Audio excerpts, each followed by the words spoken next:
Welcome to Donmar TV News Channel.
Hi everybody, I know I haven't made a Facebook Live video for a while, but I just wanted to basically make some comments on the stuff that's been circulating on social media recently about these so-called social media polls. All of us have seen one. It's the ones where basically people are asked to vote on their favourite candidate. And this has even been used by the, I believe the Manila Bulletin did something similar where they put up a Facebook poll on candidates. Now, all of these professors and other personalities have come out and have said they're not accurate and maybe they're not even Philippine voters and maybe we shouldn't really regard them as being serious. This is my perspective. You know, the social media is a way of ordinary Filipinos to be able to express their opinion. It's a way of feeling the pulse of the nation. It's the way of feeling the pulse of how Filipinos truly believe about politics. I have to say they're a little bit skew-whiffed. I always laugh when they have the various emojis. For example, one that's hysterical laughter would represent one candidate, one of a sad face would represent another candidate. And of course, you could almost argue they were biased against particular candidates because it might mean that people might think those candidates are not serious or they're a joke or whatsoever. But the way I see it is this. This is the ordinary Filipino expressing their opinion. And from what I've seen of all of these polls online, these unofficial polls, the vast majority of them favor Senator Bongbong Marcos, and some of them by a massive majority. That's unless, of course, you go to a poll that's put out by somebody who's pro-Leni. And then, of course, that would go through their circle of friends, and it would then, it would basically then show her as leading, and then you would have one put out by somebody of another political party or another candidate, and it would then go in their favour too. You know, there doesn't need to be any analysis by professors to say that these polls are not an accurate reflection of the forthcoming election. Just because Senator Bongbong Marcos has 20,000 emojis doesn't mean he's going to win. On the other hand, it doesn't mean he's going to lose. What it means is this: Facebook users are supporting him. People in the Philippines, around the world, are mentioning him. They're giving him those likes. They're giving him that support. And surely that will eventually translate into votes, because of course all of these ordinary Filipinos, they know what's happening really in the Philippines. They know the true story. And of course, when they are liking a particular emoji or they're involved in a particular poll, you already know their feeling, you already know their voting intentions. So whilst they are not accurate polls, they do give the world, if you like, a way of understanding how the voting will go.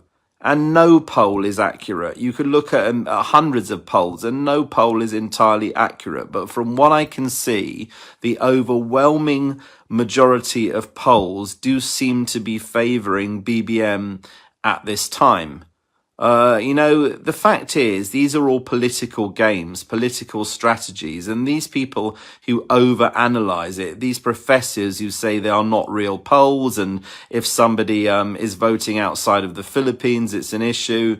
You know what? I disagree. I think this will always happen in election time. You can't stop this. This is freedom of speech. This is people's freedom of expression, freedom of choice. And I don't think people should really take them that seriously, but I do think they give a snapshot into the feelings of the ordinary Filipino.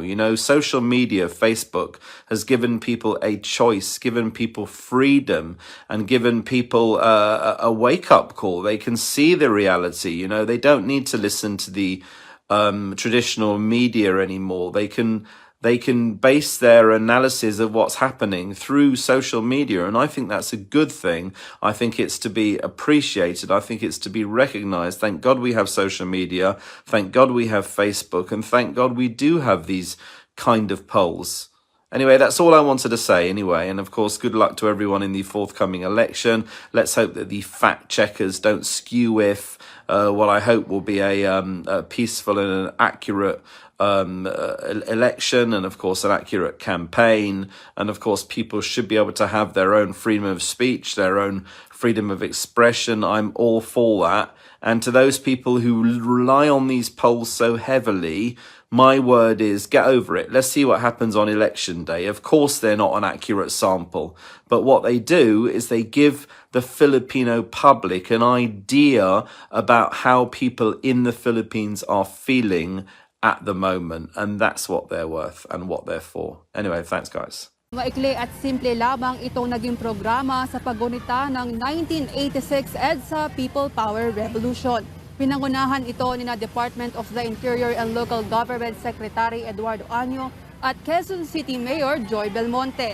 Nakiisa rin ang ilang opisyal ng National Historical Commission of the Philippines, Spirit of EDSA, Department of National Defense, Department of Public Works and Highways at Metropolitan Manila Development Authority. Nagkaroon ng flag raising ceremony at wreath laying sa harap ng EDSA People Power Monument. Ayon kay DILG Secretary Eduardo Año, isang mahalagang aral ang natutunan sa EDSA Revolution na dapat ay madala natin sa lahat ng panahon. Ito ay posibleng maresolba ang anumang suliranin ng bansa sa mapayapang paraan. Ang EDSA kasi is about changes through peaceful means. So, yun yung maganda doon, no, na ang isang malaking problema, issue, conflict na resolved through peaceful means if there is unity among us Filipinos. So, yun ang maganda lesson doon, and probably we use that experience in resolving future conflicts and issues in the country. Dapat din anya magkaisa ang bawat Pilipino lalo na't mayroon pa ring pandemyang kinakaharap ang bansa. Bukod sa paggunita kanina, mayroon din nakahandang online events gaya ng online exhibit ang NHCP tungkol sa EDSA Revolution. Samantala, ilang grupo naman ang dumating sa People Power Monument upang magsagawa ng mala-classroom na demonstrasyon at ang sigaw nila ay never again to dictatorship at never again to martial law. Sigaw rin nila ang Defend Press Freedom at isaole ang umano'y ninakaw ng pamilyang Marcos sa taong bayan. Dumalo rin kanina sa demonstrasyon sina Senatorial Candidate Nery Colmenares at mayroon ding pinakitang video message si Senatorial Candidate Laila de Lima.